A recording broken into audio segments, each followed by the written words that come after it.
Good morning, everyone. I would like to welcome you all to the Right to Believe Speaker Series.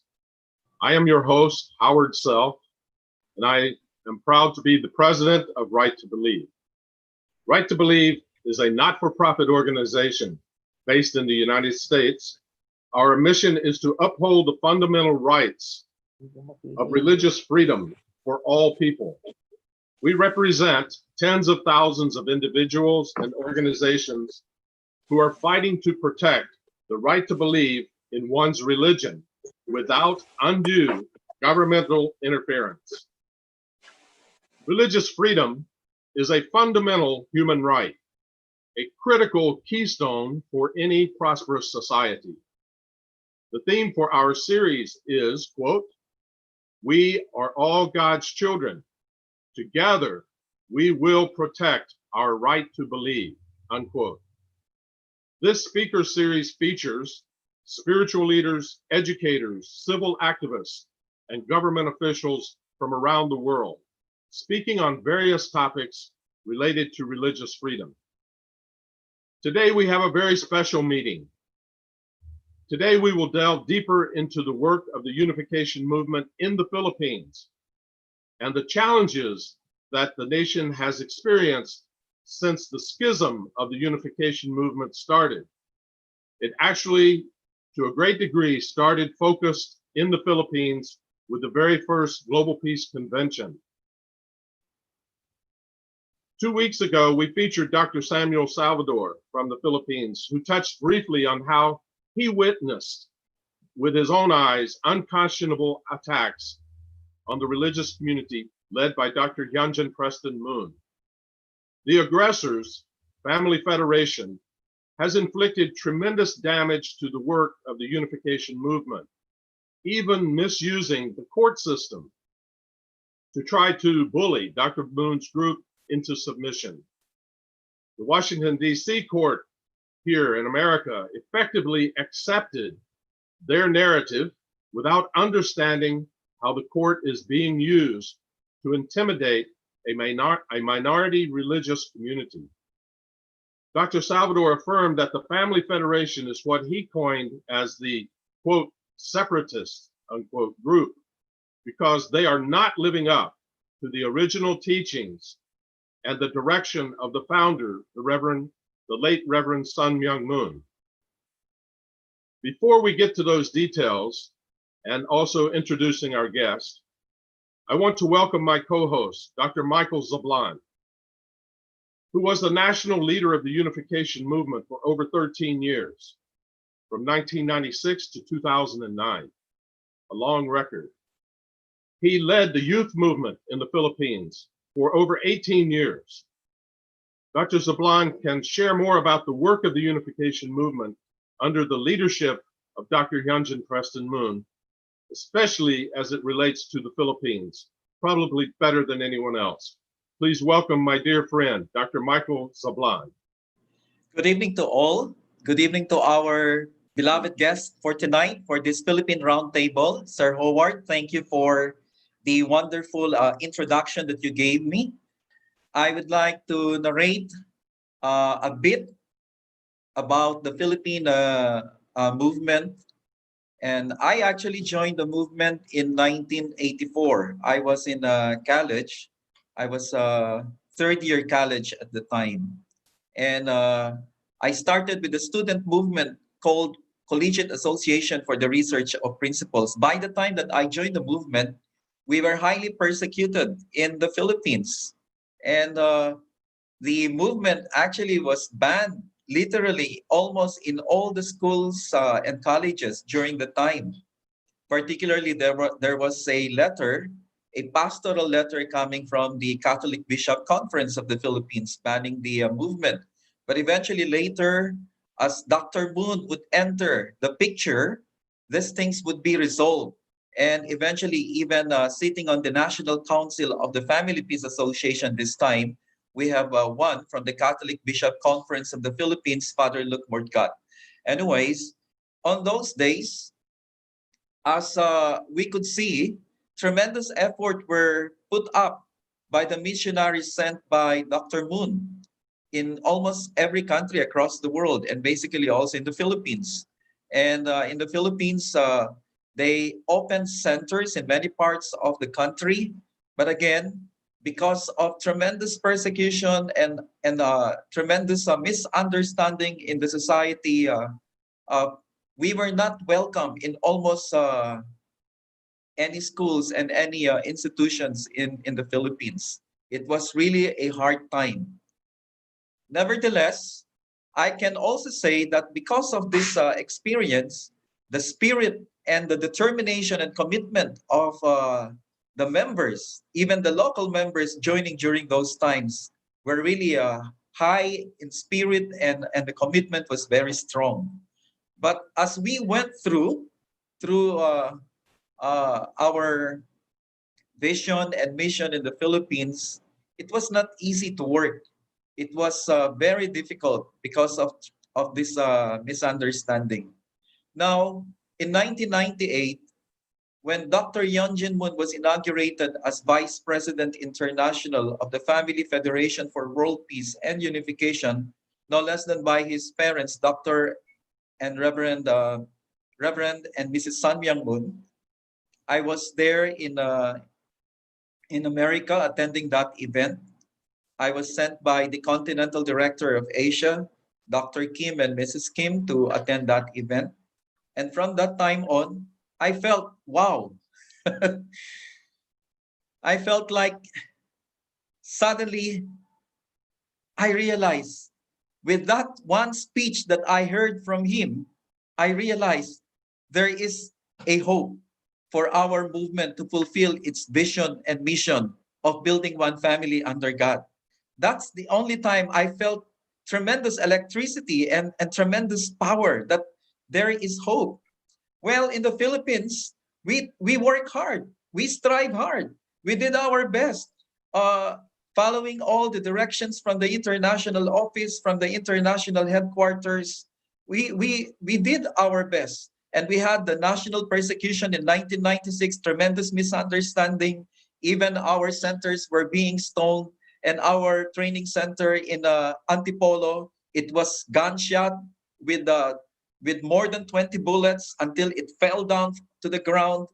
Tremendous misunderstanding. Every day we were attacked by the media, particularly by the ABS-CBN, with Noli De Castro and Corina Sanchez.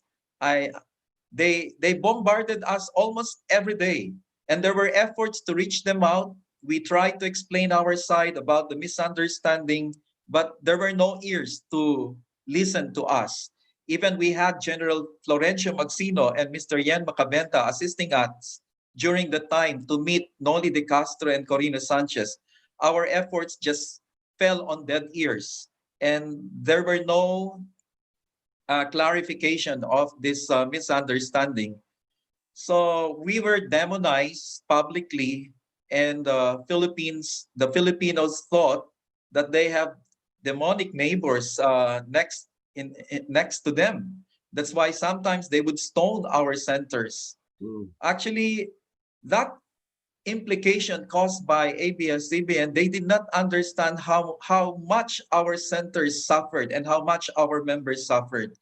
And then later, there were hearings held at the House of Representatives to check what were the violations and what happened, the real scenario that took place. That was the time that we met Speaker Jose de Venecia when he stood up for our movement. And he realized, Speaker de Venecia and Madam Imelda Marcos, they realized that the movement is misunderstood. And so they stood up for us and called their allies and their friends to support, until finally we got attorney, former senator of the country. Uh, uh, I forgot his name. I'm sorry. I'll give his name later. Attorney So, Sagisag. Attorney Sagisag, former senator of the Philippines, Attorney Rene Sagisag took our case and defended us. He is a champion fighter for human rights in the Philippines. He defended us, and finally, uh, our situation was clarified. But after all these things, no sorry was given publicly. So the stigma about the movement stayed on. So that was our situation in the Philippines for many years until in 1998. In 1998, due to the inauguration of Vice President Dr. Yoon Jin-moon as of FFWPU International, that was the beginning that the electricity entered the country and the young people found new hope. And at the time, he started visiting the Philippines from 2000 and almost every year then on, empowering young people. The first visit that he had in the Philippines was in 2000, and he had a series of meetings with our VIPs, and one outstanding meeting that he had was when he met a group of media men organized by Mr. Yen Macabenta, and there was even a former newscaster of ABS-CBN who is now the Secretary of the Department of Foreign Affairs, Teddy Boy Locsin, and his wife were there.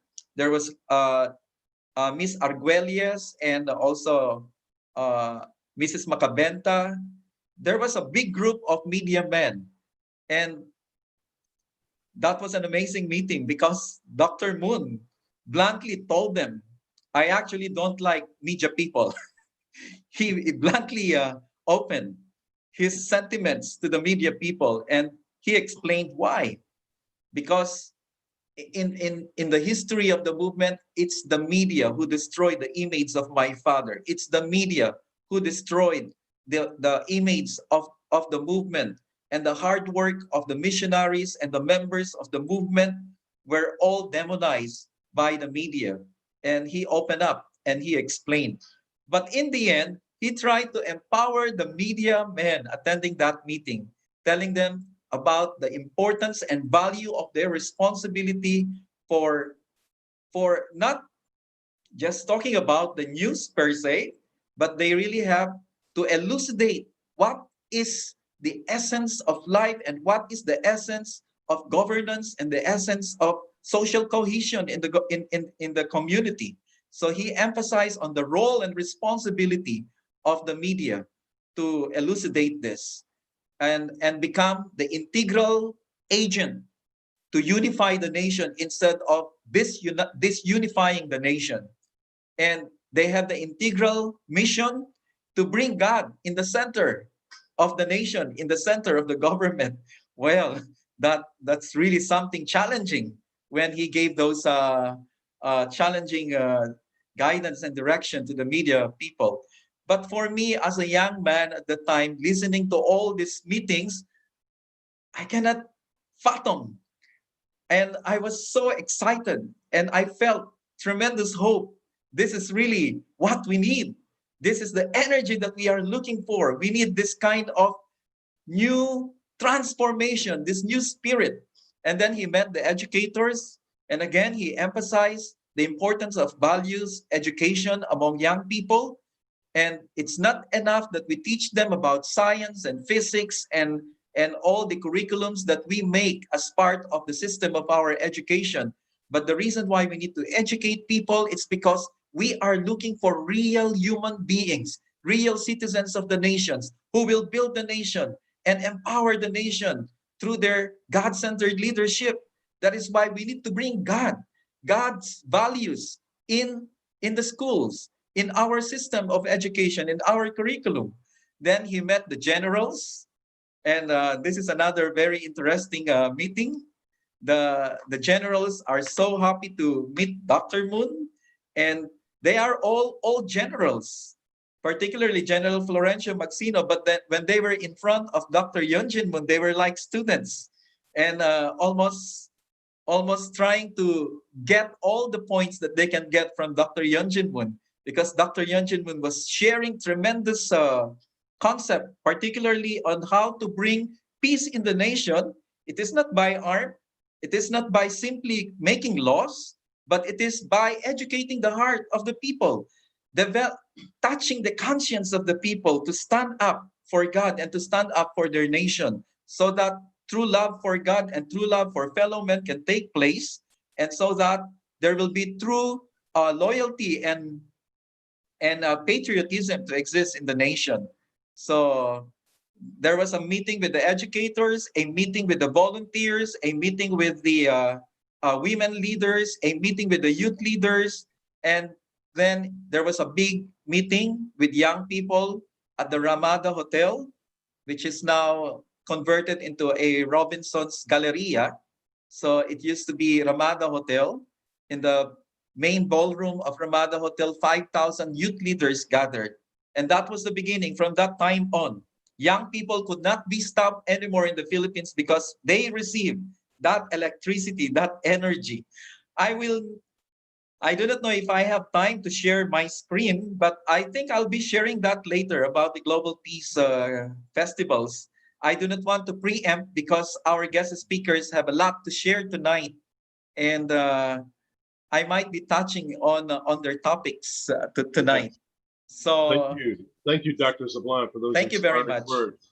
So for us, everyone here on the panel is a hero to all Right to Believe members, because we know how they really stood up in making it possible for the very first Global Peace Convention to take place.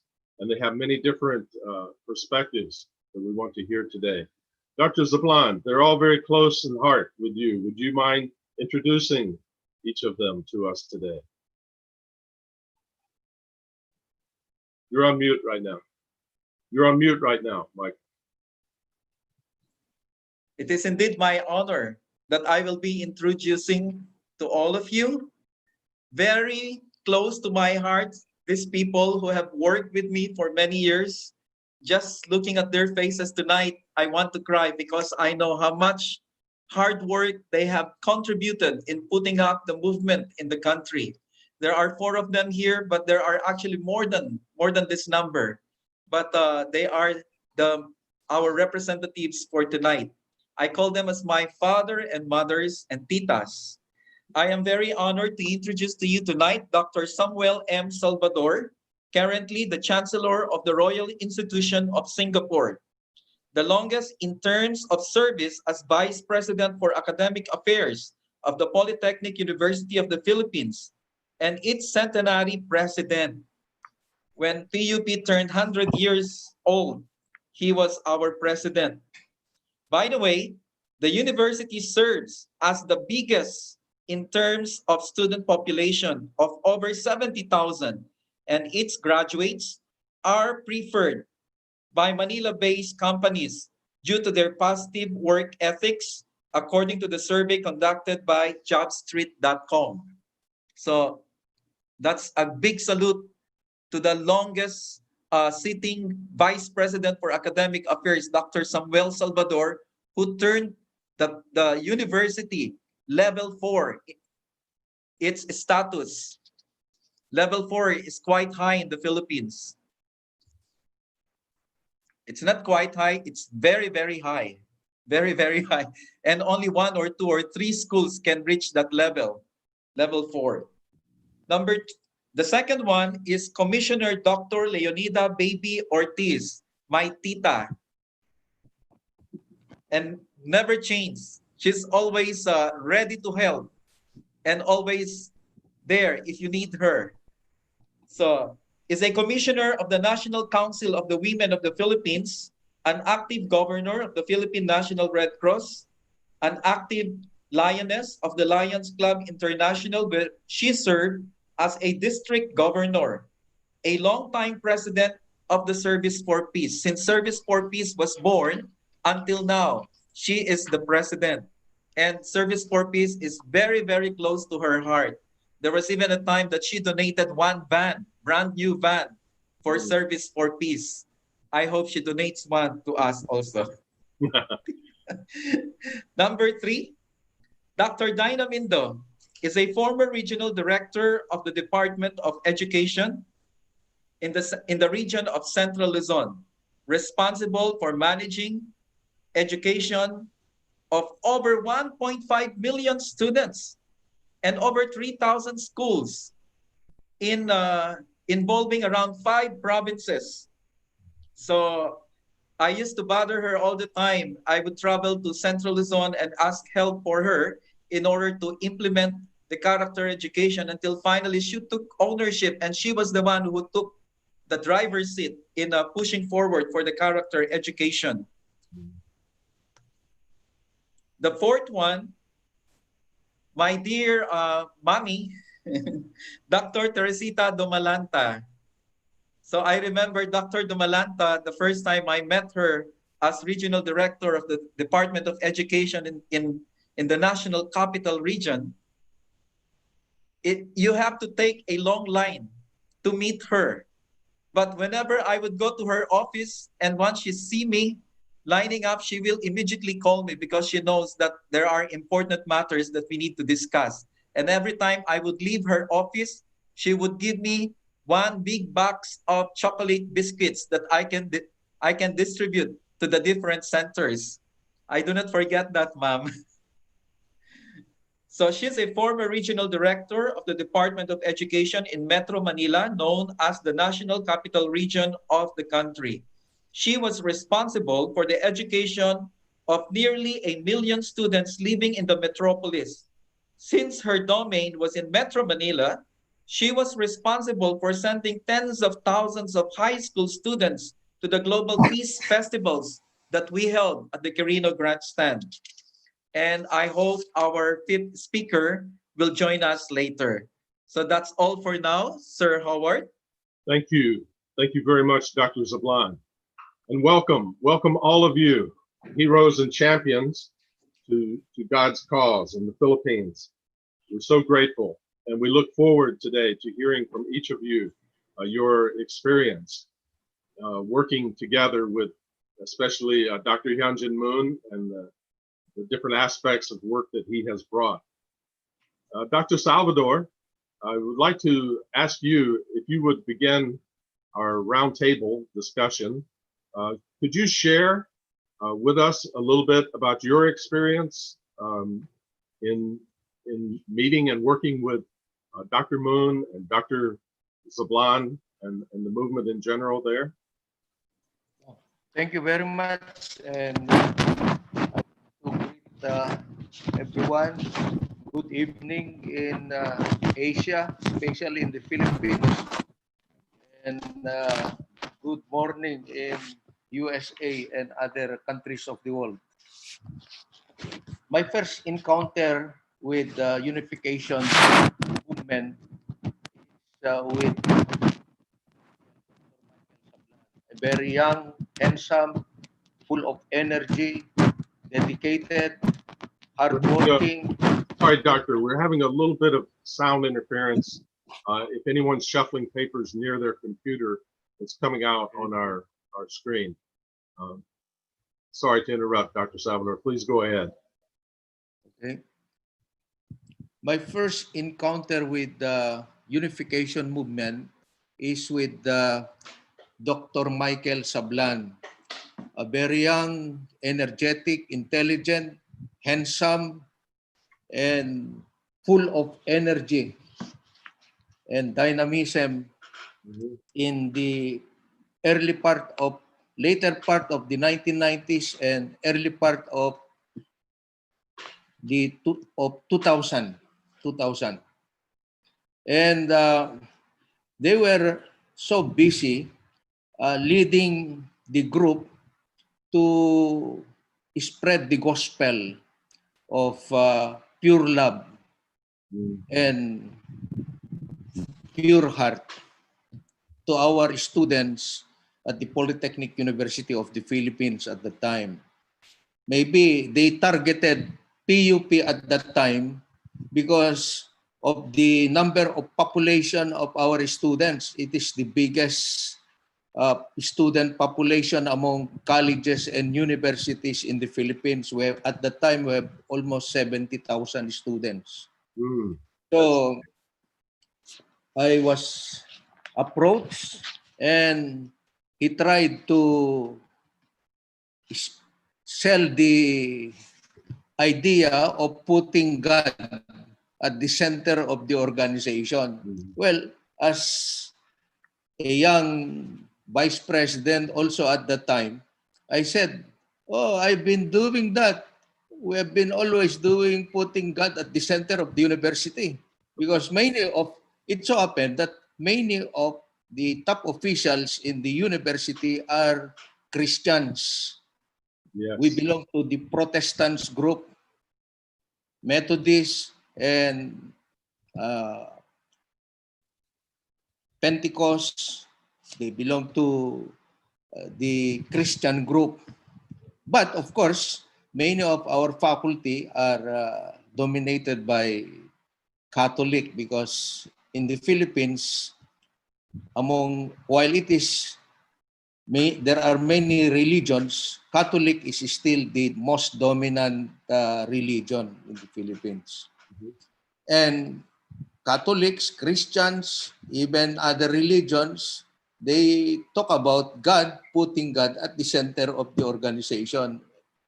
So until I was invited by Michael to be a member of the Philippine Teacher Association for Research and Principal.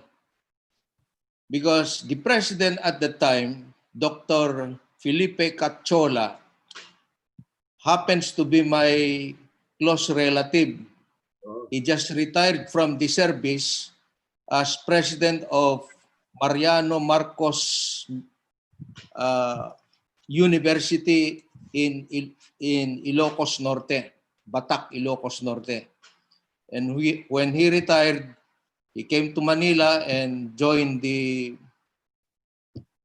unification movement and became the president. And suddenly they told me, oh, you can be designated as vice president for PTARP. PTARP is the largest in terms of membership among the affiliated organizations under the unification movement. Of course, next to CARP, because CARP, these are the membership of CARP, Collegiate Association in Research and Principal. These are college students and high school students. So I said to Dr. Cachola, we have to come up with a strategic plan on how we can operate in the ground level. So exactly in 2000, early part of 2000, Dr. Michael Sablan invited me to attend the what we call first encounter with Dr. Yoon Jin Moon. mm, And in that event, Dr. Yoon Jin Moon was talking about inheritance and development. mhm. So there were many students who attended. There are some professionals who attended that event. And after the event in Ramada Hotel, we were invited.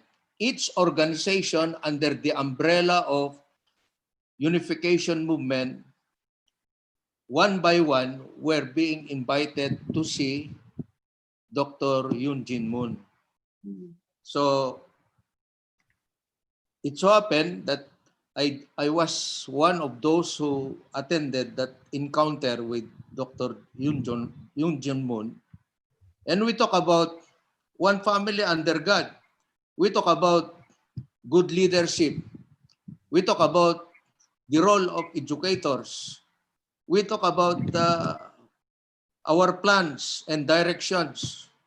So we were ready to inform him that we can conduct seminars, meetings from one university to another university, from one college to other college, throughout the country, spreading the gospel of one family under God and the what we call divine principle, which is the doctrines of the unification movement. And Dr. Sablan, Dr. Nabalta, Dr. Nidwasa, they were the main speaker about the divine principle. So I was bombarded with divine principle, and I really appreciate how good it is if it will be practiced not only people in the Philippines but throughout the world.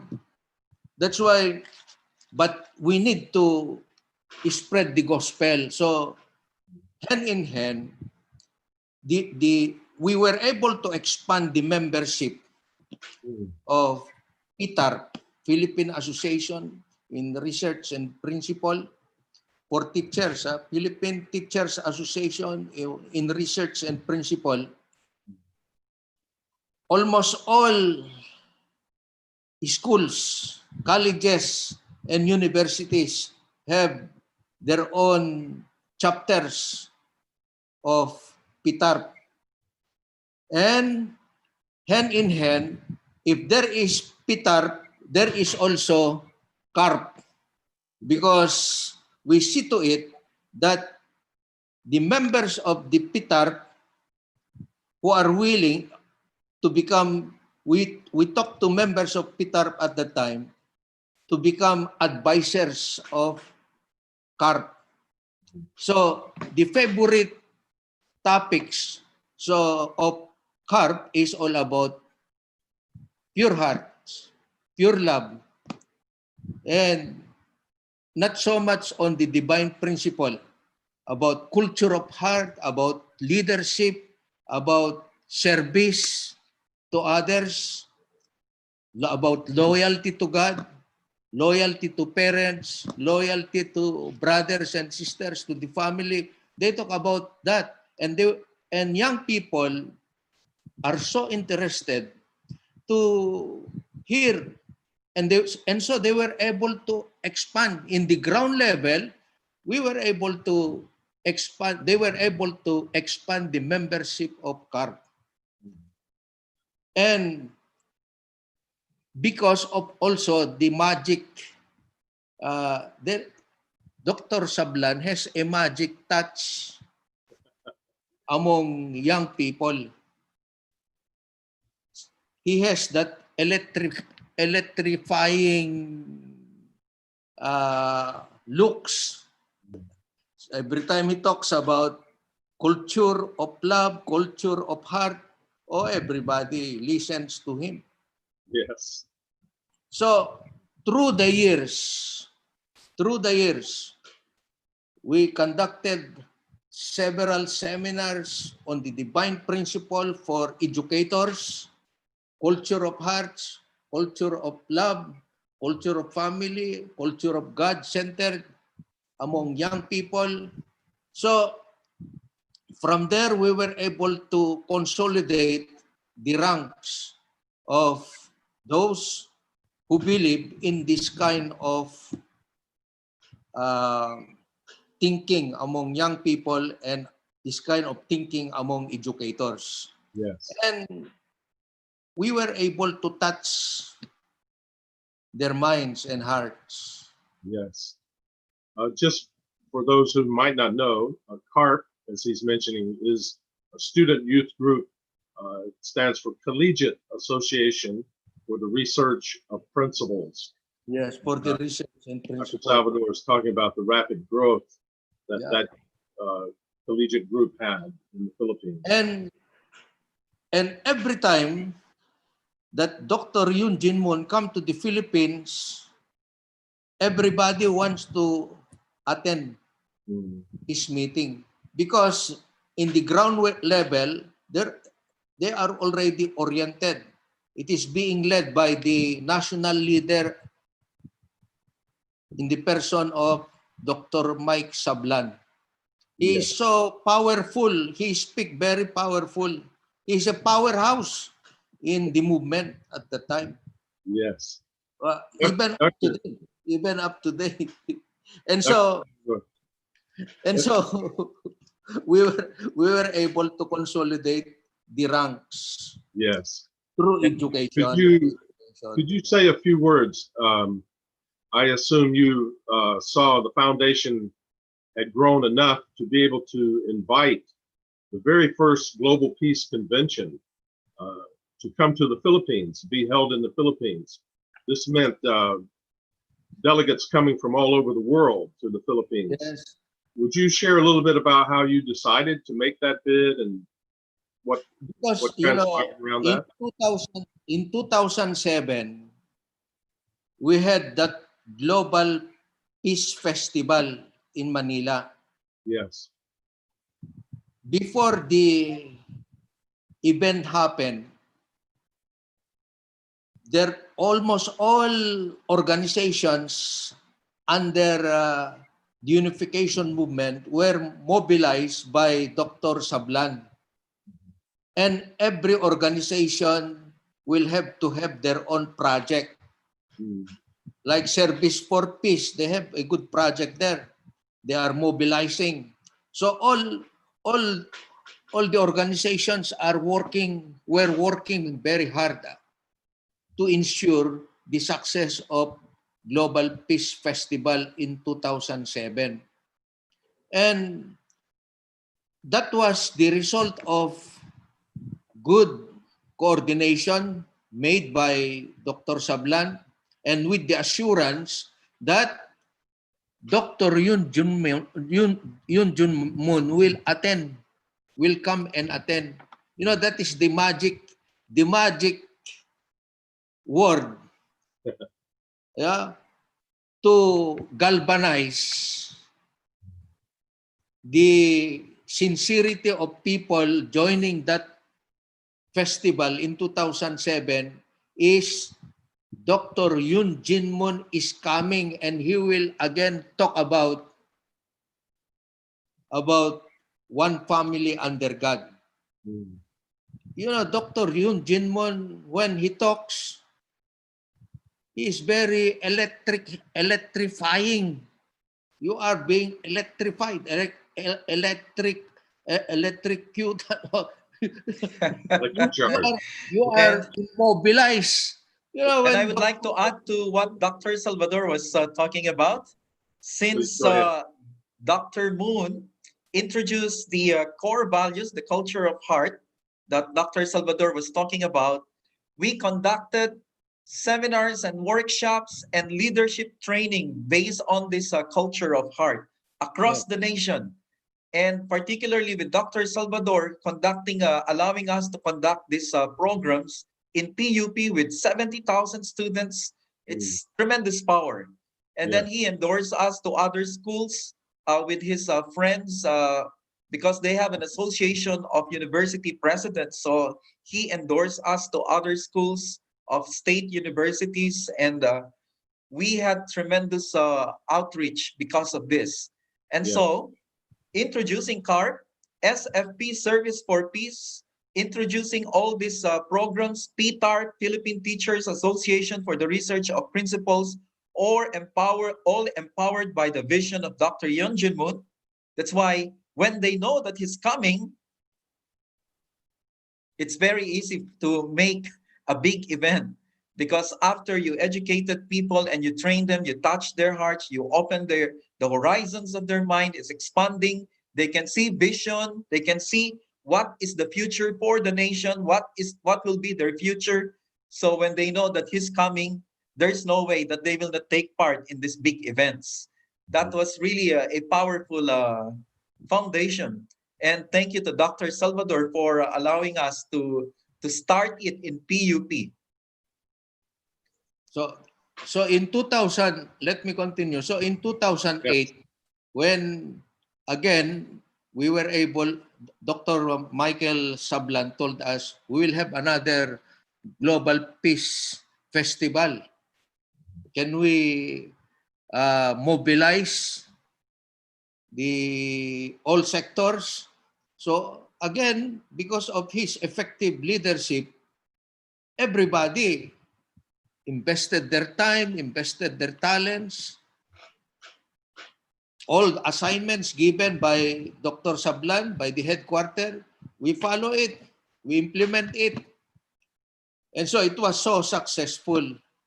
So it was very easy then to have big events like Global Peace Festival in the Philippines because we were able to mobilize people who have that dynamism, that courage to come up with a very successful undertaking. That's why when Dr. Sablan intimated the idea, and of course, Dr. Christopher Kim and his wife also, they were the one who intimated to us among presidents of different organizations under the unification movement of the Philippines, if we will bid for the first Global Peace Convention in the world, and it will be held in Manila. Can we do that? They challenged us. And so we said, if that is your plan and you support us, let's go for it. So we were asked, they prepared the proposal and they submitted to the headquarters, and after several months, we were able to receive their favorable answer. So we started conceptualizing how we are going to approach and implement the first Global Peace Convention to be attended by top leaders composed of businessmen, government officials, top educators, all sort of professions. We have also interfaith organizations or leaders coming from different religions. So we were approached to prepare, and we prepared it because there are many government agencies who are very supportive to have here in the Philippines that first Global Peace Convention to be attended by dignitaries all over the world. Yes. So we contacted the Philippine Information Agency. It is the government media organization of the Philippines. So they supported us. All radio stations, all TV stations in the Philippines, they tried to plug in this, that we will be having a Global Peace Convention in the Philippines by December. So we organized many committees. I think there were about 15 standing committees, and every committee were given functions to perform so that they can prepare, they will plan, and they will draw up their proposal and submit for approval to the National Council officers. And for 2 months, we've been meeting. Before December, we've been meeting, preparing all these things. We have the committee on accommodations, everything, to prepare all, so that no stone that will not be unturned, just to assure that we have a good program. Yes. By December. Thank you.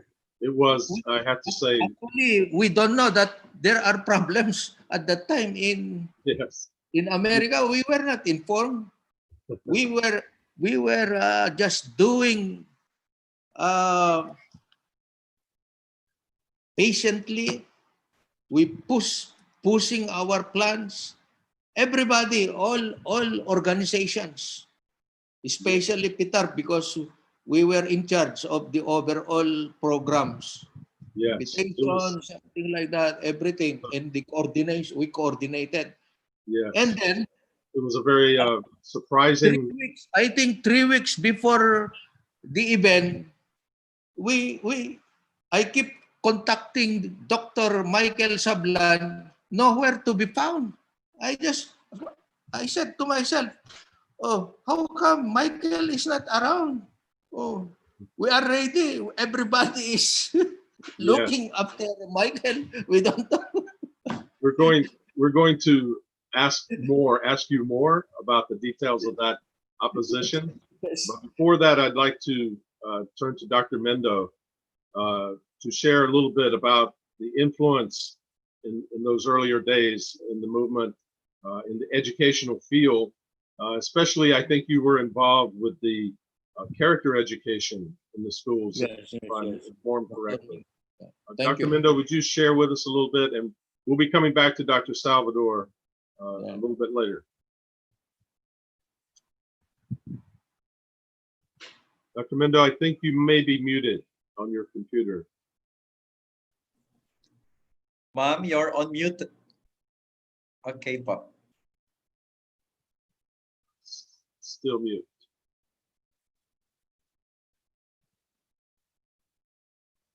There's a little microphone with a mark. We cannot hear you, ma'am.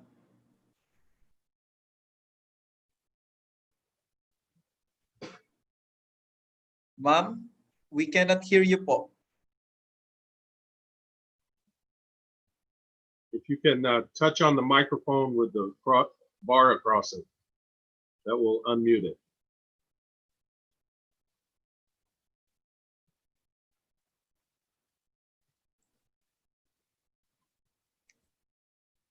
Dr. Mindo, I think there's something wrong with your microphone. We cannot hear you.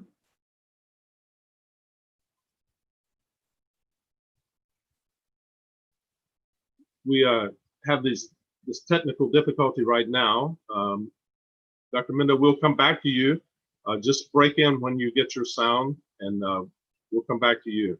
I'd like to turn to Dr. Domalanta. Dr. Domalanta, would you share a little bit about the influence that Dr. Hyunjin Moon made in the educational field? In your experience there, I understand already that the Global Peace Festivals and the message of One Family Under God were very powerful messages that had powerful effect. But would you share with us your experience?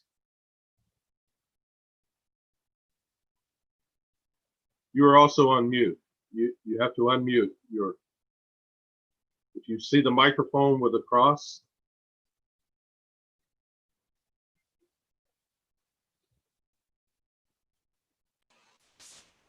Good evening.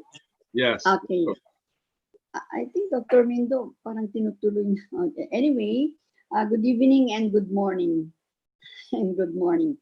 Well, I am honored to be part of this Right to Believe roundtable discussion, and the reflections given by Dr. Sablan and Dr. Salvador made me feel happy at the same time nostalgic, because I remember when we started this movement here in the Philippines. And I would like to to reiterate what Dr. Salvador said about Dr. Sablan. I would like to say, sir, that Dr. Sablan is really the moving spirit of the movement here in the Philippines. He is our boss. In fact, he has that unifying charisma to really enthuse everyone to join all of activities of the movement. And his words are very infectious. We really believe in him, and everybody believes in him. They look up to him, and we're really very glad that he involved the National Capital Region, particularly the Department of Education, because it improved and upgraded the competencies of our teachers, and it involved our students to many laudable activities undertaken through the guidance and, of course, leadership of Dr. Sablan. Every time he comes to our office, he's welcome in all schools, and he can just come anytime.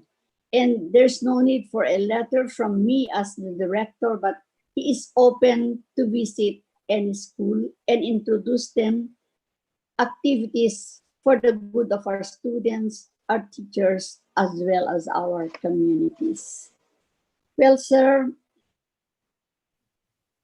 as I said a while ago, I would like to share some experiences. It was already mentioned. Some of them were already mentioned. So probably I'll just cut short my sharing because it's an old Global Peace Festival. It was presented in the picture and it was also narrated by Sir Dr. Sablan and Dr. Salvador. And I would like to mention this one. I heard the schism and some experiences of Dr. Sablan about our movement. And you know, I recall that our teachers in the National Capital Region were recipients of training programs conducted at Antipolo. And I'm really sad to hear what happened with that training center. I feel sad and disappointed and the schism, of course, that took place and still probably taking place to a certain degree. But I pray and I wish that something will be done to correct these quite unfortunate situations in our movement. Because I believe that we're making a lot of progress through the inspiration of Dr. Moon in transforming the culture of our nation. And we are really inspired by his message. And I would like to emphasize his message during the Global Peace Conference, wherein he mentioned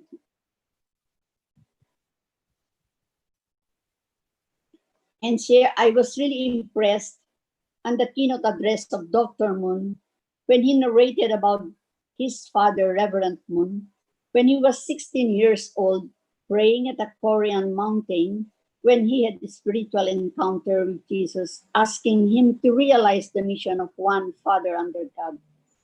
And on that day, he made a public commitment that he will carry out the dream of God, of Jesus, and of his father, the dream of his father, dream of his father. I really express my appreciation to a filial son like Dr. Moon.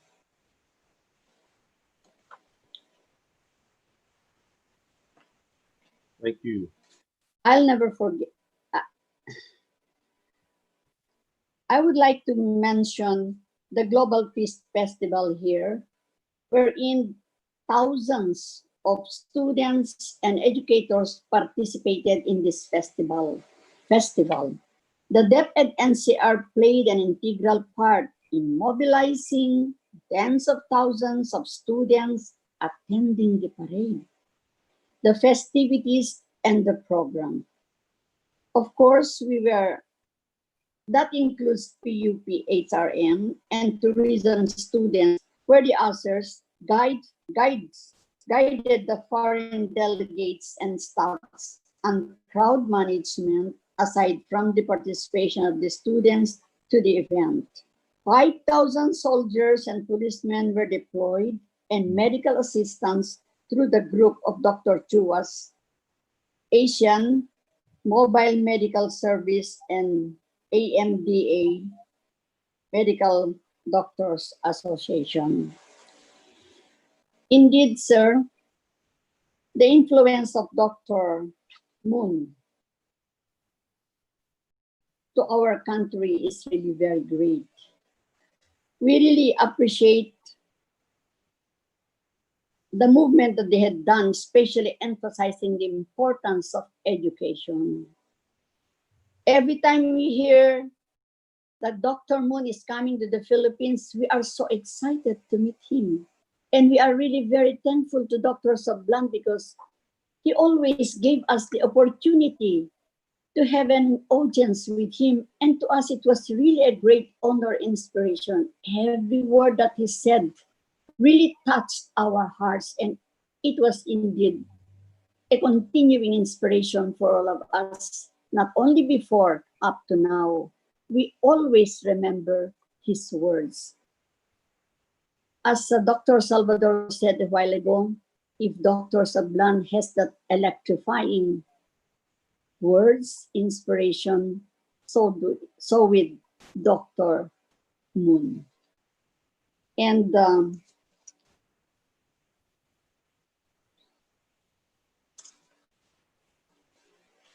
I would say that we really,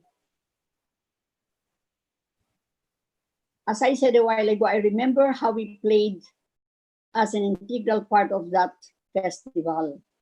And thousands listened to the words of Dr. Moon. And I'm sure that his words were embedded in the hearts of everyone who were there, including President Gloria Macapagal and dignitaries of our country. So I can say that we are living up. We live up, we appreciate the vision and mission of Dr. Moon, which is, I'd like to repeat, inspiration and challenge to all of us to continue working for the movement, for the good of our people. Indeed, I would say that Dr. Moon is a very unique person who dreams for those who do not dream for themselves. Long live Dr. Moon, Dr. Howard, long live everybody, and of course, Dr. Sablan. Please continue this very excellent and outstanding mission for all of us. Thank you very much. Thank you, Dr. Domalanta. Appreciate that very much. Dr. Mendo, did you get your sound?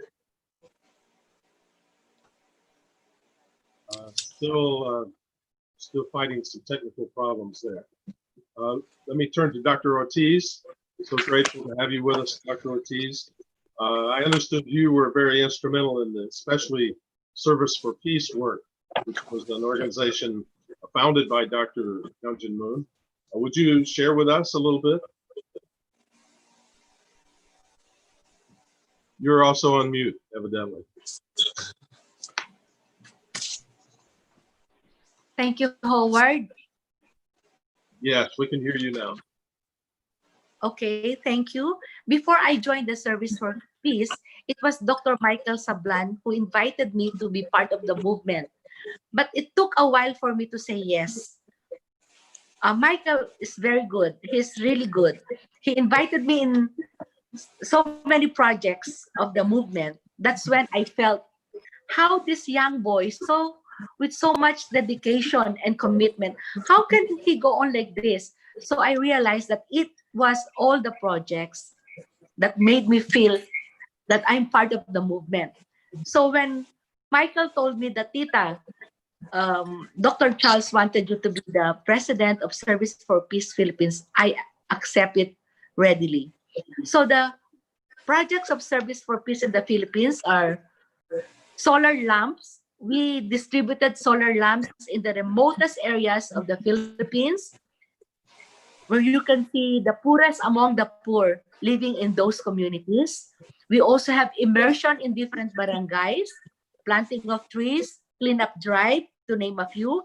And also, we also taught the indigenous people in the remotest communities, again, of the Philippines, hygiene.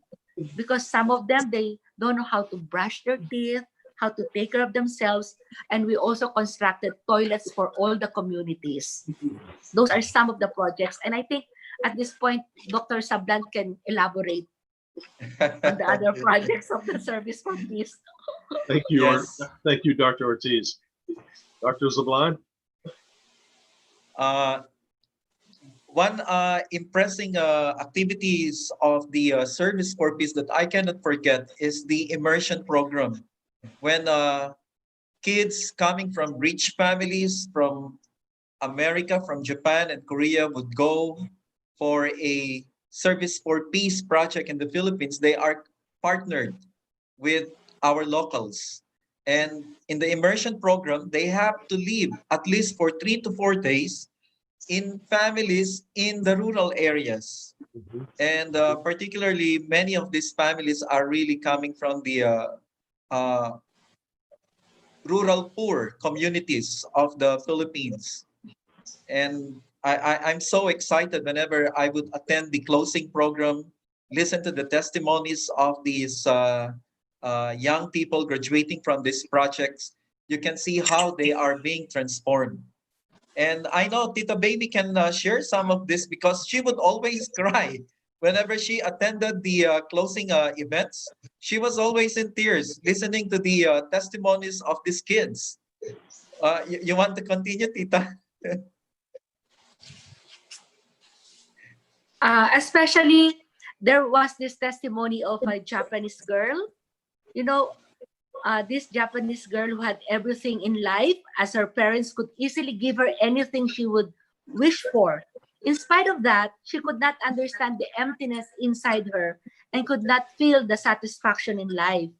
But in the service project and in the community immersion, where she had to live with a poor family in an overcrowded community in one of the barangays in Quezon City, for 3 days she would stay there. She testified that her new family did not have much in life, including food, which was rarely enough for the family.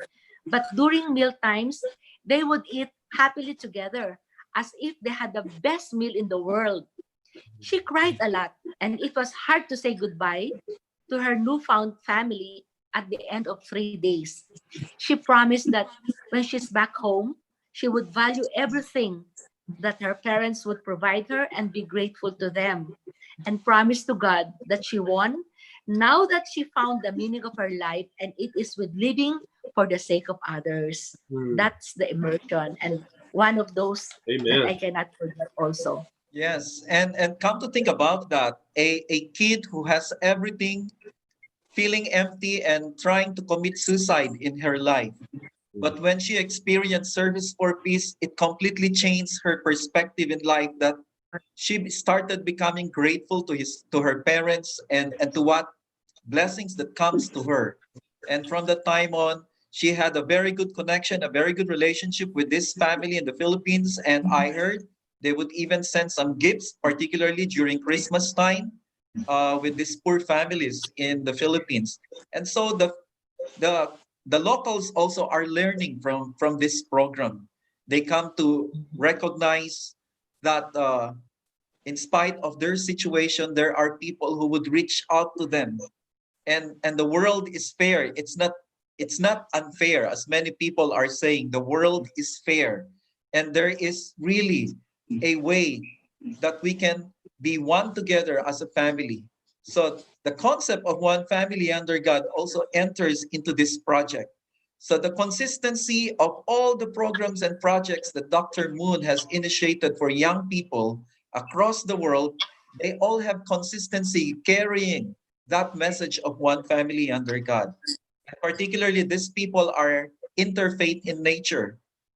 So a Catholic staying in a Muslim community, a Protestant staying in a Catholic community or Catholic family. So it's very, very interracial and intercultural, and it breaks down walls. Yes. And the bigger impact of this, the community leaders get involved. And then even the city mayors, they get involved.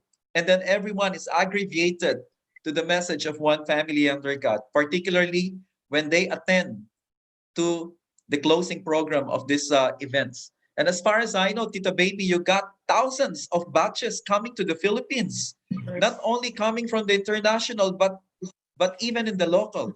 So can you imagine the tremendous revolution taking place around the world when they receive this message of one family under God? People are standing up to take voluntary action, to learn each other's culture, transcend each other's culture, and overcome the barriers that we have in the world. This is really a powerful message. That is why I felt this is the electricity that I am saying. I don't have that electricity until I met Dr. Moon. That's why if Dr. Salvador is talking about the electricity in me and Dr. Dumalanta, because I got it from a generator. There was a powerful generator connected to me. There was a powerhouse. Well, just all in all, your testimonies, your experience, Dr. Moon was having such a dramatic positive impact on the Philippines. It's obvious, even nationwide. It must have been and now I'd like to turn to the other side of the story in a way about the convention. A couple of you have hinted at it. It must have been very shocking to find great opposition come to something as wonderful as the Global Peace Convention, founded on the idea of one family under God, that someone would dramatically oppose that. And even more startling, that it came from the unification movement itself, which had been founded by Dr. Moon's father, Reverend Sun Myung Moon. It is hard to understand. Even I've been in that situation now for well over 10 years. But I want to ask Dr. Salvador if you would share a little bit about that with us. What happened?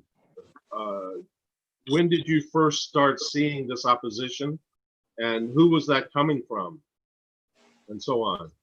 Dr. Salvador, would you enlighten us? Yeah, thank you very much. Actually,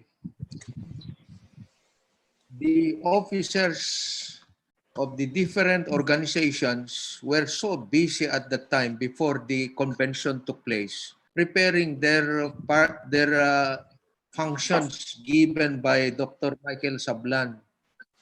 We were very busy preparing everything to ensure that no problem that will crop up because of the composition of the delegates. They are really profiled, high-profile delegates. So we conducted series of coordination meeting, and in the final coordination meeting that we conducted in Samar, the conference room, where Dr. Chua opened the meeting as usual. Bishop Maglaya give his opening prayer as part of the protocol. Then after that, Dr. Chua called my attention and take over the presiding of the meeting to present to the National Council officers the preparations that all committees prepared. So we went through the programs. So I tried to call the different chairman of the committees, like the accommodation committee, how far they have prepared, the Manila Hotel, the Sophie Hotel, all other hotels to house the different delegates coming from different countries of the world. Our dignitaries, government officials, businessmen who need to be accommodated in Manila hotels and all the hotels in Manila. And also the invitation committee, if how far they have contacted and how many will be coming in. There were thousands of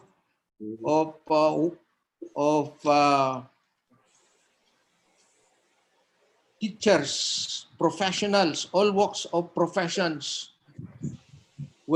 they were very interested to attend. But you know, we limit the number of educators who to come. We limit the number of leaders, student leaders, because it is swelling. The ground is swelling. Many are coming, but we cannot. Our problem is how can we accommodate all of them? So that is how interested everybody. The Committee on Security, headed by General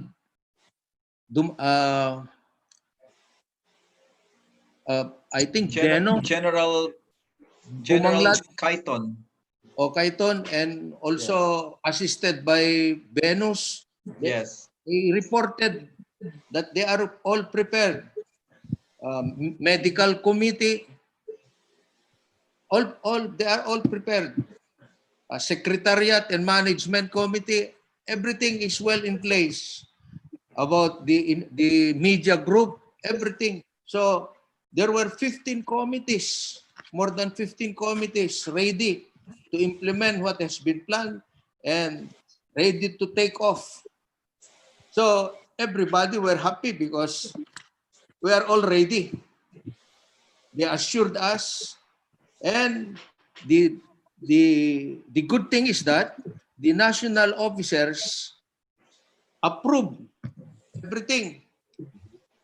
And after having all those merrymaking, clapping our hands, suddenly there is somebody who came to barge in our meeting. I was shocked. Who is this fellow? Because I really don't know that fellow. I was not introduced. At that time, what I know the Continental Director, I know Dr. Kim, but I learned later on that he was transferred already. And the fellow that barged in, come into that and begin shouting, telling us to stop the meeting. Good, we were finished. Only the closing prayer that was not done. So he ordered to stop the meeting. Then he keeps shouting. Telling us that there is an order coming from headquarters in America that this meeting is not being supported by leaders in America. We said, so everybody were surprised. I was not only surprised, I was shocked because all the while everything is running smoothly. So for I think 10 minutes he keeps on shouting. That fellow keeps on shouting, bad mouthing. You know, his mouth is not really. It is unsavory. There are unsavory words coming to his mouth. Sorry to say that, but that was the real situation. So nobody was talking. I think when I tried to see Bishop Maglaya, he keeps on praying and praying. So after 10 to 15 minutes, maybe he was already tired, shouting, lambasting all of us, trying to force us to stop the convention. Then I said very calmly, Mr. Gentleman, I said to him, I addressed him, gentleman, with due respect, who are you to tell us to stop the convention? We are ready. If we are not ready, then we have to postpone, not to stop. But we are ready. So if you will not support us as you keep on telling us, we will pursue. I said to myself and to everybody. And Dr. Chua, who was the president of the National Council, was nodding, agreeing to me and said, yes. So all the officials of the elders keep on nodding their heads. That just a good manifestation that they were agreeing with me. But you see, if my memory permit me, if I can recall it, all the officials of the movement, they don't want to see their face to us. They cannot see eye to eyes to us. I was so sorry at that time. How I wish Dr. Michael Sablan should have been there, because we know pretty well that if Michael should be the one with us, is with us at that time, he should be the one who really is speak on behalf of the elders. Where So was Dr. Zablan?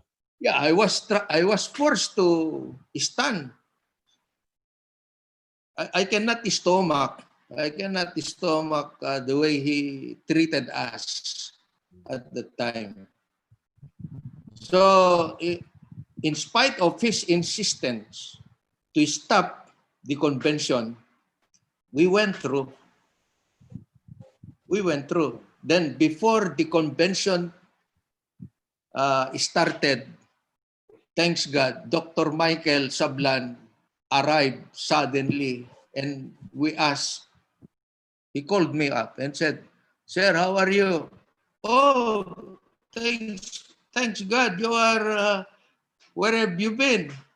I said, my first question to him at the time is, "Are you sure there is a support from Dr. Yun Jinmon?" "Yes, he is coming." "Oh, thank you." So because of that assurance of Dr. Sablan, nobody can stop us at that time. Mhm. Because the President of the Republic of the Philippines gave already her message. Their messages, the top government officials, everything are printed in our souvenir programs, congratulating us of that first Global Peace Convention. So we cannot afford really to stop Yes. the event. We cannot, Yeah. at that point in time, we cannot. So It must have been surprising that a opening, leader of the unification movement, this was Dr. Young, Reverend Young, right? I think so.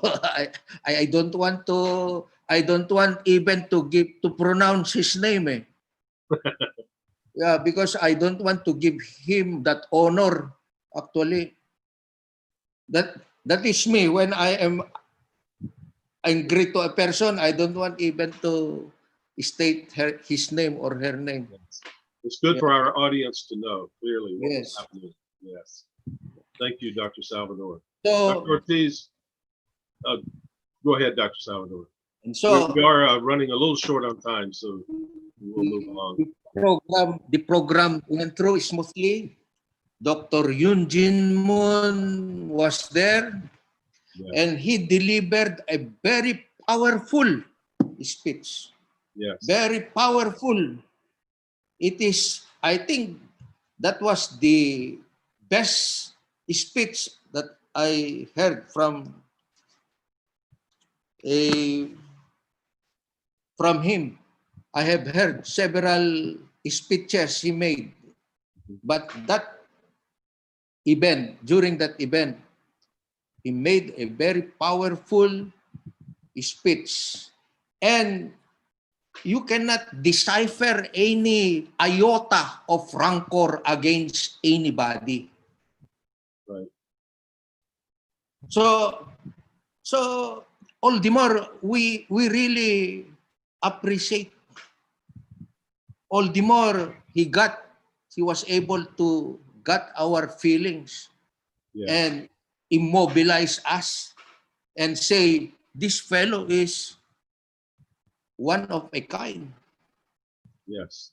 And so during the lunch break, we were invited to join him to eat for lunch. And General Magsino, during that meeting, luncheon meeting at the top of the Manila Hotel, asked many things about the seeming problems. He did not answer directly. I don't know if he is just pretending at the time.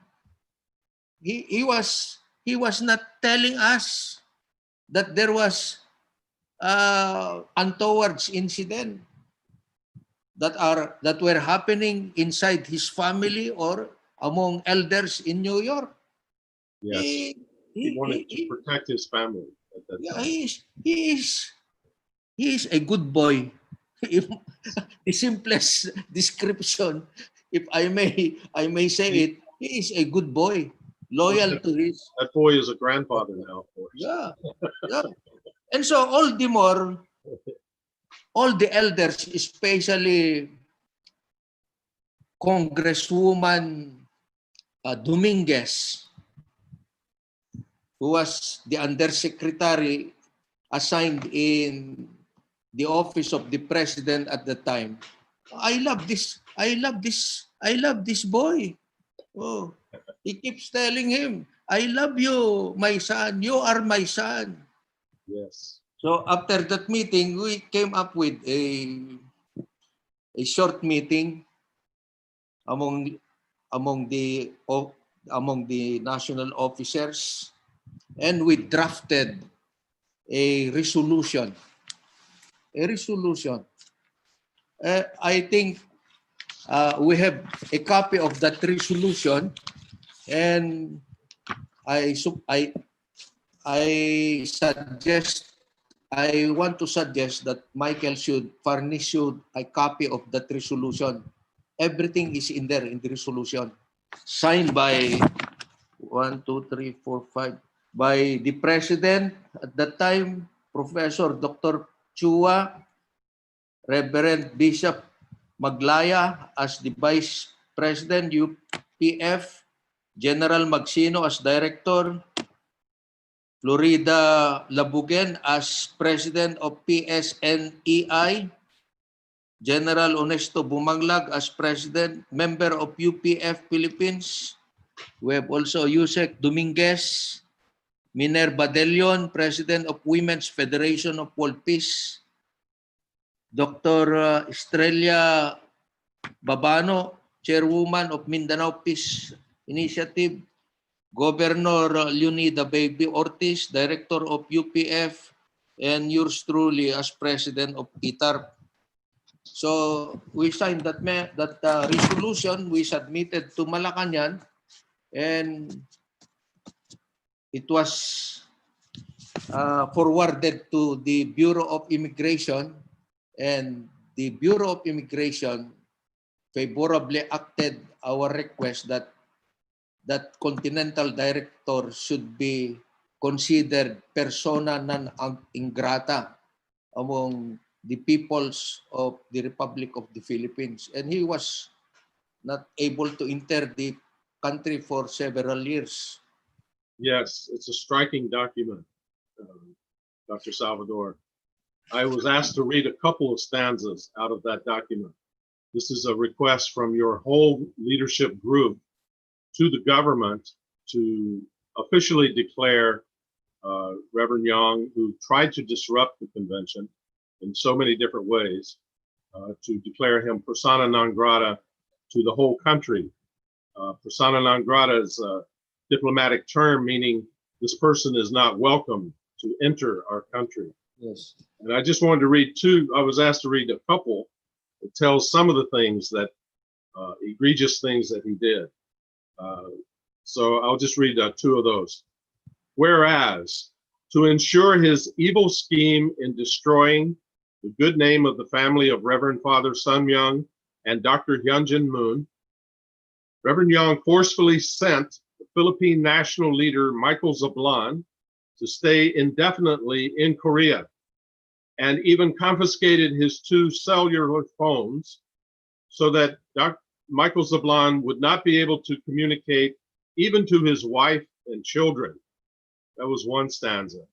The second one, whereas a day before the arrival of the 211 foreign delegates and 400 Filipino participants, Reverend Young ordered all leaders of the Universal Peace Federation Philippines and all the heads of the unification movement to stay, quote, incommunicado, unquote, in Tanay, Rizal, so that no one could be able to assist, help, or help host the Manila Convention in any manner.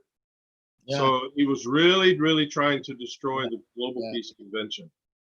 Yeah. And I'm so grateful to you, Dr. Salvador, and all of you champions for standing up and resisting that kind of opposition that had begun. It began around that time to really Yes, the it is schism within the unification movement.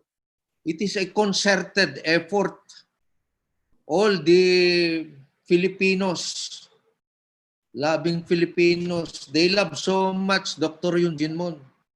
Yes, It was a concerted effort. and that's why, because you were so united, you got a tremendous victory. Yeah. Dr. Ortiz, I understand you had some particular experience with family-fed leaders coming to you trying to pull you away from the convention. Would you like to share a little bit with us about that?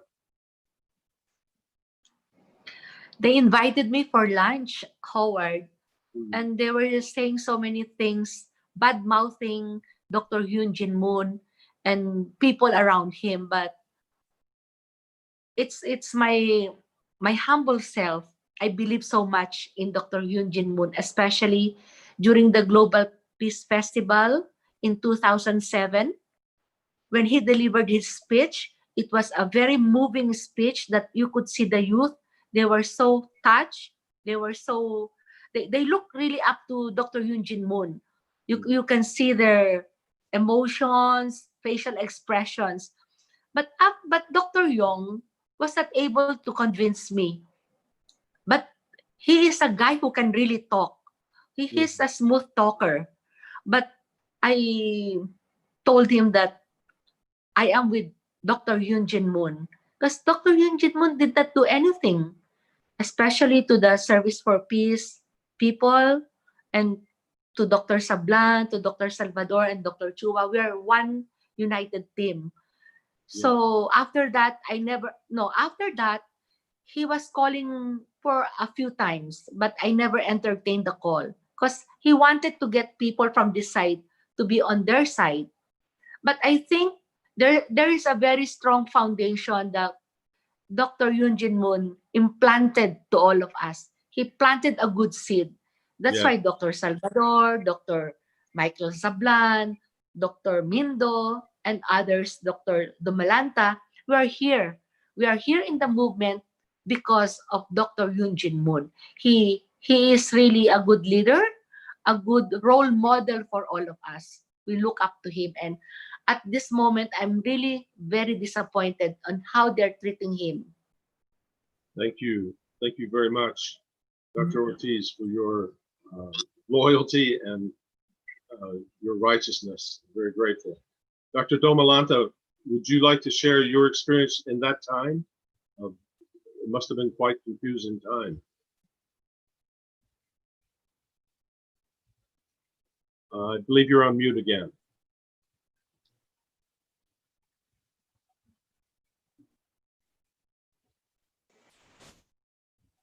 Of course, I heard about the news, but then I did not hear it personally. Probably I was working with my committee members, but I really found I never heard anything from Dr. Moon.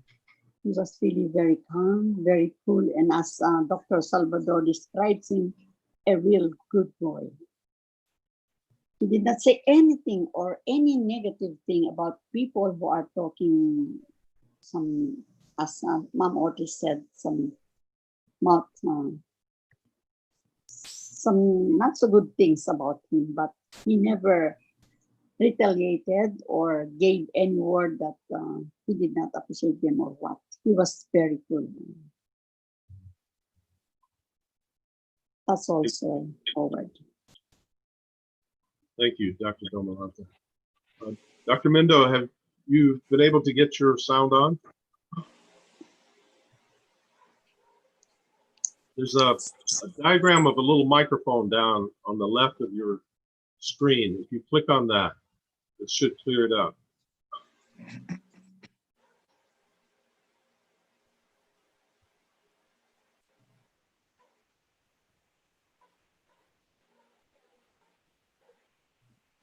still some problem there. We'll please continue working on. We really want to hear from you, if at all possible.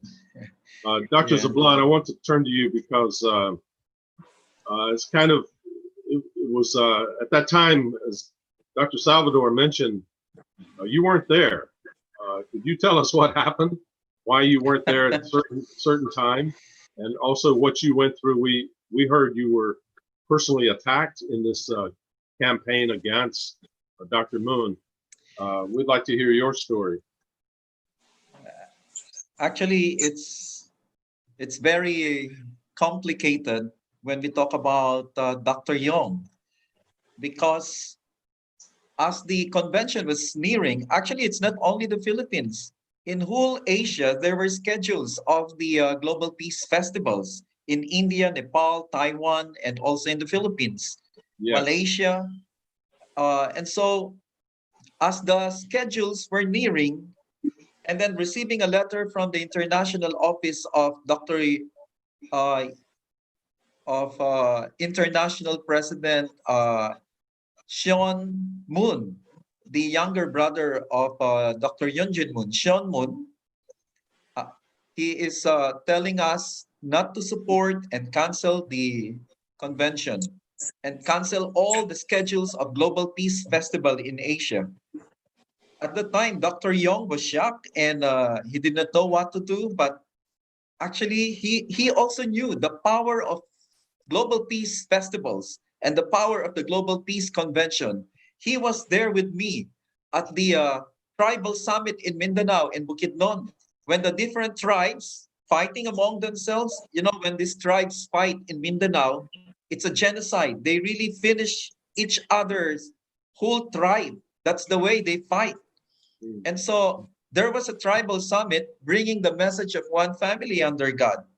And we conducted a lot of workshops and seminars with the tribal leaders before we finally come up with the tribal summit. And he was there, he spoke and gave the message of Dr. Yunjin Moon, one family under God. And he could see the power of that message when leaders hear the message of God-centered families, putting God in the center of the family, putting God in the center of the community, then no matter what difficulties or situations they have, it's very easy to come and unite together, particularly when we introduce also the culture of the heart. By the way, when we talk about the culture of the heart, we're talking about the culture of living for the sake of others. The culture of ownership. Yes. What kind of ownership? You own the problems of your country. You own your country. You own your community. Everyone around you are your ownership. Take ownership of the situation. Don't run away if there are problems. Stand for it. So that kind of culture. And then the culture of teamwork, that we are not just a community, we are not just a group of an association, but we are a family. And when we think that we are family to each other, we don't want to have anyone left alone, but we all work together as a team. That is the kind of teamwork that he was promoting. And the culture of dreaming big. And we have to take ownership of that dream of God, which is one family under God. So when we elucidate this culture of heart in the community among the tribal leaders, they really love it and they embrace and they cry each other. That's why in the Global Peace Festivals in the provincial areas, they come together with all their tribes celebrating together like a real family of God in festivities. And even when their dances are very strange for me or strange for others, but you don't feel the that weirdness, but you feel that, wow, my brothers and sisters, my families are performing. So that kind of infectious feeling come together when we bring the message of one family under God. He saw it, and he saw in all the 9 provinces Dr. where Zablan, we held. Yes. Sorry, I just wanted to get to the point that you personally disappeared. Yes, what happened? Exactly. Where were you? It's a long, who sent you away and so on? It was a long introduction. Sorry for that, but I was there. Yes. So Dr. Yong knew the power of this message. But it was very confusing for me that suddenly he was stopping Global Peace Festival. He was stopping all these activities and these programs, and I felt bad. I said, this is the only time that we saw that the vision is being fulfilled, and how can we stop? How can we stop this? And so when he knew that he could not stop me, he took away my cell phones and sent me to Korea to reflect and to meditate. But actually, what happened was me and Dr. Yong went to America to meet Dr. Yoon Jin Moon and discuss with him what will happen since there are directions coming from the international office.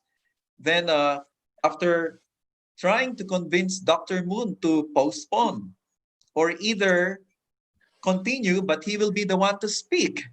But who will attend if he will be the one to speak? And it was not favorable for my country at the same time. The essence of this gathering is centering on Dr. Moon, and we were all expecting for his message. Anyways, instead of him convincing Dr. Moon, it was Dr. Moon who was able to inspire him and motivate him. And in the end of the meeting, he was shouting with offering his commitment that he will do his best to explain to the international headquarters that this is a misunderstanding and we should not stop it. I am making my pledge, my commitment that I will do this. But it was very shocking for me that after the Taiwan Global Peace Festival, right after Dr. Yoon Jin Moon and Mrs. Jun Suk Moon left, he called everybody in his room and announced that I have to cancel the convention in the Philippines and nobody should do any more Global Peace Festival and cancel all the schedules. And it was very shocking for me. And then until I went back to the Philippines, he told me just to follow his schedule. From 4 a.m., I had to travel to his house in Taguig City and stay with him from 5 o'clock until nighttime. So he wanted to be assured that I'm not doing any preparation for the Global Peace Convention. But anyways, to cut the story short, he could not stop me. I called all the leaders. We made a consensus to continue and support the Global Peace Convention. But when he found out that I did that, that's the time he sent me to Korea when he realized that he could not stop me. But after some times in Korea, I managed to come back. And again, I went on, I continued. So that's the reason why the VIPs did not know that I was out. They could not find me. They were calling me. And I felt so sorry for that, what happened. Thank you, Dr. Zablan. We've gone quite a long time. Dr. Mendo, you're still have communication problem there? Yes, we want to hear ma'am. It's unfortunate. Sometimes the technological glitches happen, but Dr. Mendo, I'm sure Dr. Zablan will set up another event where we can hear you. It doesn't seem to be working there today. We are getting toward the end of our time allowable, and I would like to just have each of you say a few parting words. There's so much more to talk about. Dr. Zablan, I think we'll have to set up another roundtable to start where this one is leaving off, right? But could I ask the panel, our distinguished panel, just to say a few parting words each? Dr. Salvador, would you start? Yeah,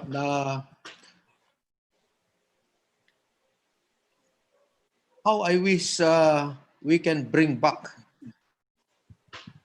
the same success stories that we had in the past. And hopefully in our time, but I told Michael a while ago, maybe in your time, you can experience that after all these things that are happening, at the end of the tunnel, there will be pot of gold. Light. There will be light. So hopefully that will happen. Yes. Yeah. And we will be praying hard that Dr. Yoon Jin Moon will be given more and more blessings, and finally he can claim the mundan of leadership that he is supposed to occupy, so that he can be able to continue spreading the gospel of what his true father started and want to attain in this whole world. For after all,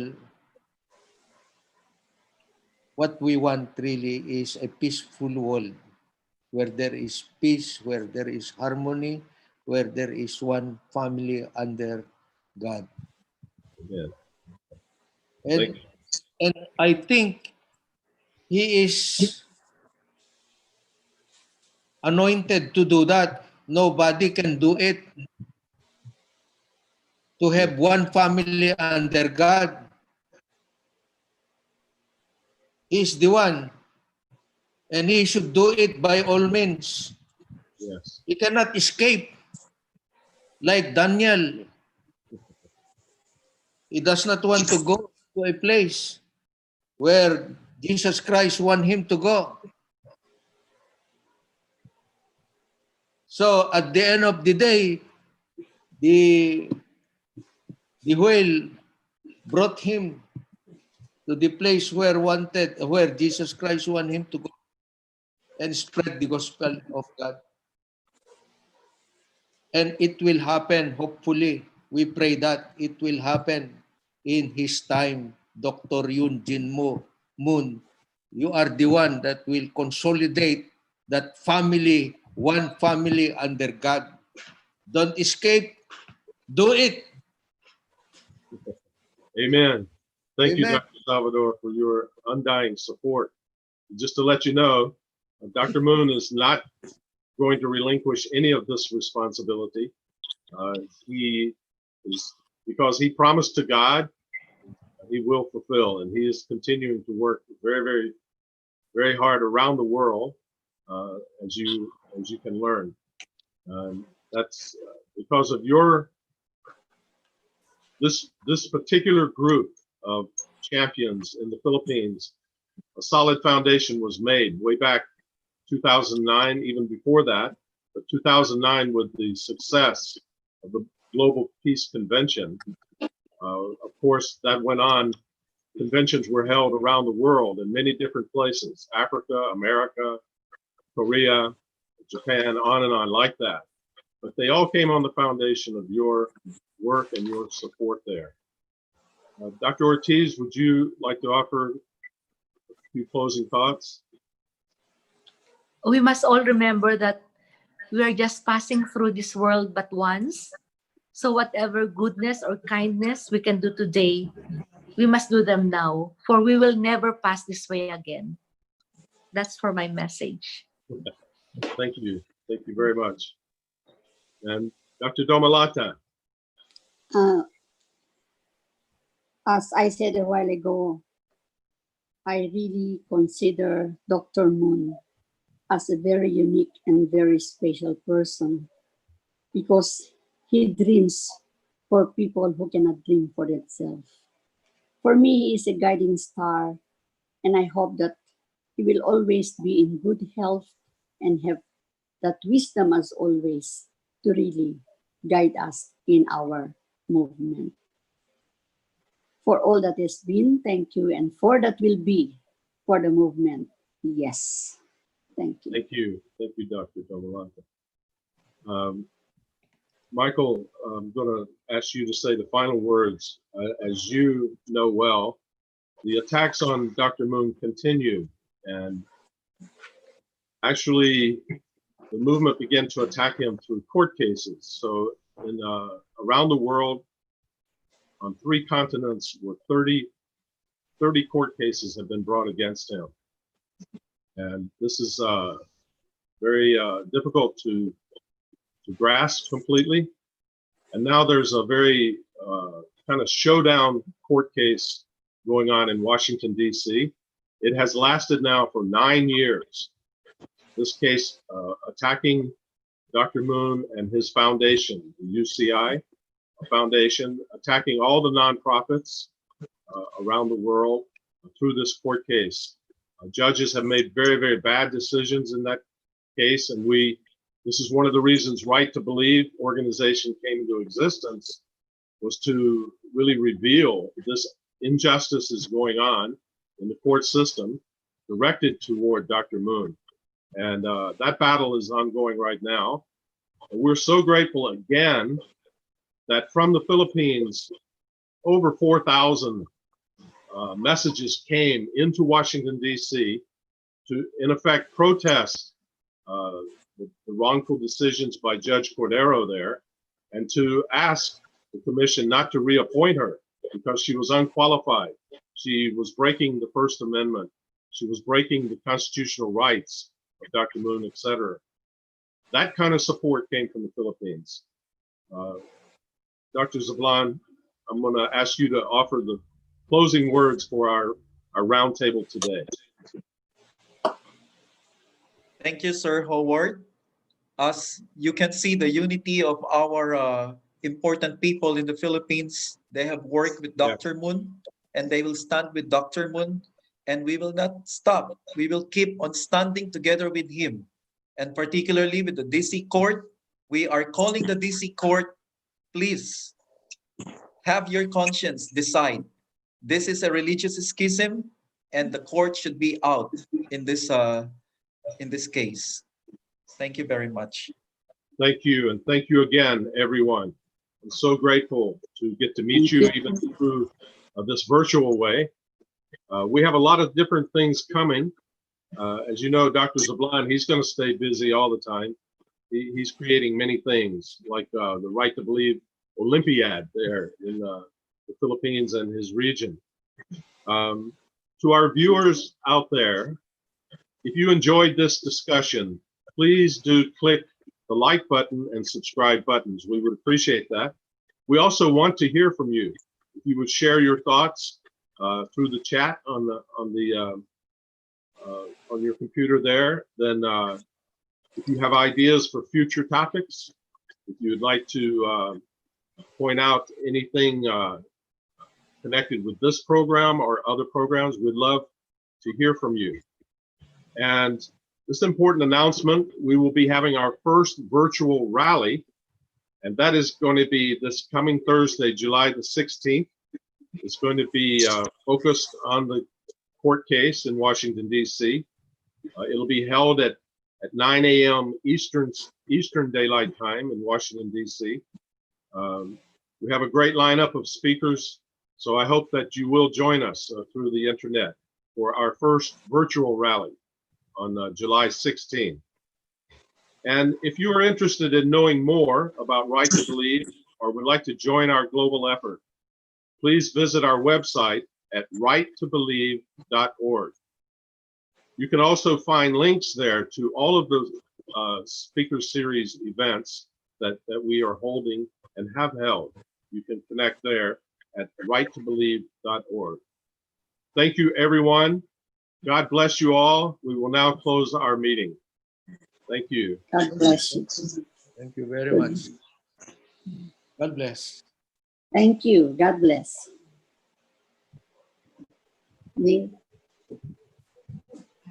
Sayang nga isa.